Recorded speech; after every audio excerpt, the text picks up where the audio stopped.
मुंबई अहमदाबाद महामार्गावर मोठ्या वाहतूक कोंडीला सध्या प्रवाशांना सामोरं जावं लागतंय।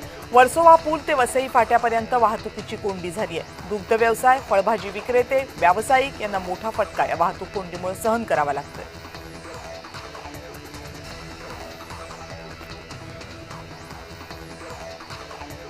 टीसीएस, इन्फोसिस, टेक महिंद्रा आणि विप्रो यासारख्या प्रमुख भारतीय आयटी कंपन्यांनी आपल्या टीमची पुनर्रचना करायला सुरुवात केली आहे। या कंपन्या ऑपरेशनल आणि तांत्रिक बदलांचा भाग म्हणून कर्मचाऱ्यांची संख्या कमी करतात।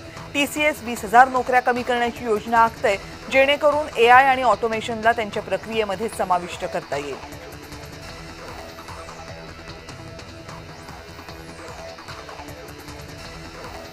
कॉम्रेड गोविंद पानसरे हत्ये प्रकरणी डॉक्टर तावडे, अमोल काळे यांच्यासोबतच शरद कळसकर यांना जामीन मंजूर करण्यात आलाय। निरपराध हिंदुत्व निष्ठांची 9.5 वर्षांची भरपाई कोण करणार असा सवाल सनातन संस्थेनं या मुद्द्याबाबतीत उपस्थित केलाय।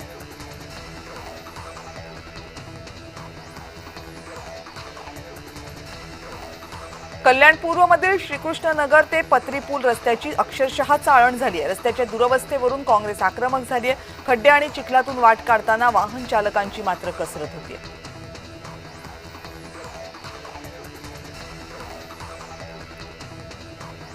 कबुतरांच्या मुद्द्यावरून पेटानं पुन्हा जाहिरातबाजी केली आहे। कबुतरखान्यांवरून वाद सुरू असताना पेटा संस्थेनं कबुतरखान्यांचं समर्थन केले। कबुतरांनाही जगण्याचा अधिकार असल्याचं या जाहिरातीत म्हटलंय।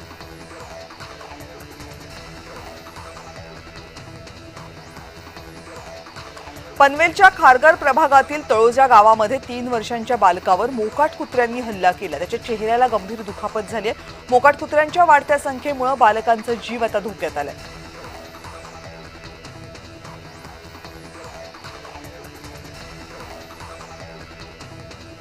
नागपूरच्या शासकीय मेडिकल आणि मेयो महाविद्यालयामधील विद्यार्थ्यांच्या हॉस्टेलमध्ये फूड डिलिव्हरी एजंट्ससाठी आता प्रवेश बंद करण्यात आलाय। पश्चिम बंगालमधल्या वैद्यकीय महाविद्यालयातल्या विद्यार्थिनीवर झालेल्या अत्याचाराच्या घटनेनंतर हा निर्णय घेण्यात आला।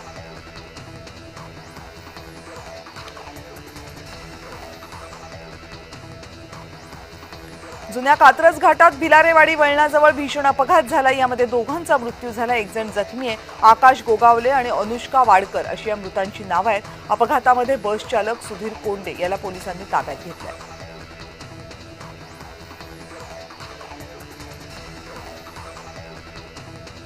सोन्यासोबतच आता चांदीचे भावही ग्राहकांच्या आवाक्याबाहेर गेलेत। 24 कॅरेट सोन्याचा आजचा भाव 1,26,590 रुपये प्रति तोळा आहे, तर किलो मागे चांदीचा दर 1,61,670 रुपयांवर पोहोचला। सोन्याच्या भावात 2,070 रुपये प्रति तोळा आज वाढ झाली, तर चांदीच्या दरात 7,070 रुपयांची वाढ झाली आहे।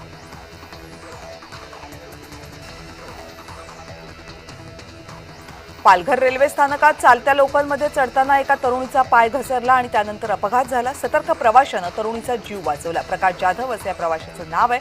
एसटी महामंडळाच्या पालघर डेपोमध्ये ते सिक्युरिटी गार्ड म्हणून काम करतात। कॉलेजमधल्या विद्यार्थ्यांनी चालत्या ट्रेनमध्ये चढण्याचा प्रयत्न करू नये असं आवाहन सुद्धा त्यांनी केलं।